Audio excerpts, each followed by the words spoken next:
اے اہل قلم سر نہا جذبے دروں کے، تسکین دل و جاں ہے سخن تیرا جہاں میں۔ میں بہت ہی ادب و احترام کے ساتھ اپنے بڑے بھائی کرم فرما گارجین ڈاکٹر عطا عابدی سے گزارش کر رہا ہوں کہ تشریف لائیں اور آج اپنے صدارتی کلام سے ہمیں موجود فرمائے ڈاکٹر عطا عابدی۔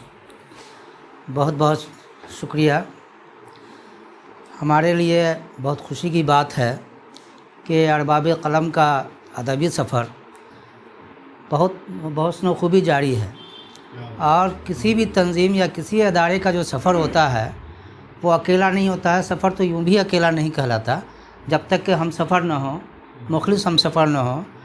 اور اس ادارے کی جو کامیابی ہے یا جو بلا ناغہ ادبی نشست ہوتی رہی، ان سب کے پیچھے آپ سب لوگوں کا تعاون ہے، سب لوگوں کی شرکت کا حاصل ہے یہ۔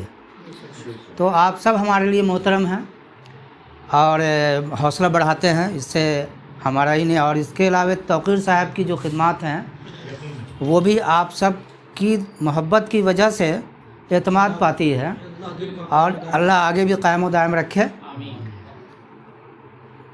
آج جو شعری نشست کے حوالے سے جو کلام سامنے آئے، آپ سبوں نے غور کیا ہوگا کہ ان تمام کلام میں آپ نے سنجیدہ افکار اور بہت شگفتہ اطوار کا احساس ضرور کیا ہوگا۔ یہ افکار یا اطوار یوں ہی نہیں آ جاتے ہیں، بلکہ اپنے جذبات و احساسات کو بہت ساری چیزوں سے وضاحت دینا ہوتا ہے۔ اس کے علاوہ مشاہدات کا بھی بڑا رول ہے۔ مشاہدات کے سبب ہی آپ احساسات کو پیدا کرتے ہیں، احساسات کو طاقت ملتی ہے، روشنی ملتی ہے۔ لیکن یہ ایک غیر شعوری چیز بھی ہے یہ مشاہدات، اس لیے کہ ہم یہاں سے گھر جائیں گے تو راستے میں بہت سی چیزوں کے مشاہدات پائیں گے، اس سے بہت سارے خیالات حاصل ہوں گے۔ مشاہدات کے علاوہ ایک ضروری چیز جو ہم لوگوں کو شعوری طور پر کرتے ہیں وہ ہیں مطالعات۔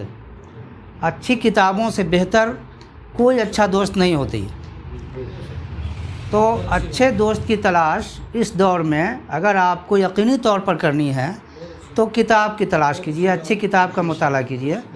اس سے فکر میں بھی بالیدگی پیدا ہوگی، نئے جو اطوار یا تجربات سامنے آ رہے ہیں ان سے بھی واقفیت ہوگی۔ اور یہ ہم بھی کرتے ہیں، ہم بھی طالب علم ہیں، آپ بھی طالب علم ہیں، ہر شخص طالب علم ہے۔ علم کا طلب رہنا چاہیے، یہی زندگی کی علامت ہے۔ تو کسی وجہ سے آج کتابوں پہ گفتگو نہیں ہوئی، لیکن کتابوں کی اہمیت سے آپ سب لوگ واقف ہیں۔ تو پھر شعر کے حوالے سے کچھ باتیں۔ ایک غزل یوں ہی سے اتنے خوبصورت اشعار آج سننے کو ملے کہ بہت جی خوش ہو گیا، تو میں نے یوں ہی سے غزل ہے، مطلع ہے: عجب ہے کار فضول میرا، عجب ہے کار فضول میرا، جنوں نما ہے اصول میرا۔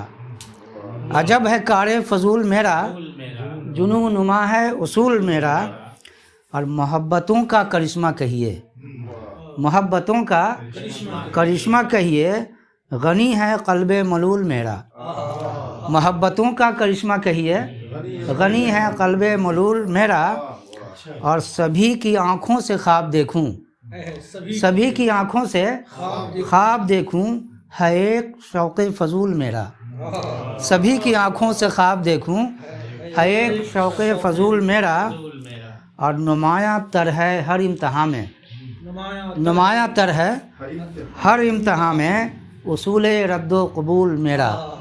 نمایاں تر ہے ہر امتحان میں، اصول رد و قبول میرا۔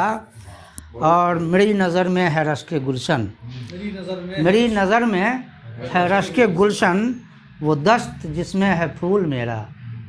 میری نظر میں ہے رشک گلشن، وہ دست جس میں ہے پھول میرا۔ اور خیرت کے بام عروج پر ہے، خالد صاحب، خیرت کے بام عروج پر ہے، طلسم فن جہول میرا۔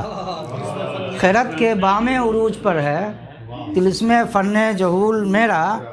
اور چمن میں ہر سو مہک رہا ہے، چمن میں ہر سو مہک رہا ہے، وہ زخم ہے یا کہ پھول میرا۔ چمن میں ہر سو مہک رہا ہے، وہ زخم ہے یا کہ پھول میرا۔ اور گمان اس کا اہم ہے عابد، گمان اس کا اہم ہے عابد، یقین ہے لیکن فضول میرا۔ گمان اس کا اہم ہے عابد، یقین ہے لیکن فضول میرا۔ محبتوں کا کرشمہ کہیے، غنی ہے قلب ملول میرا۔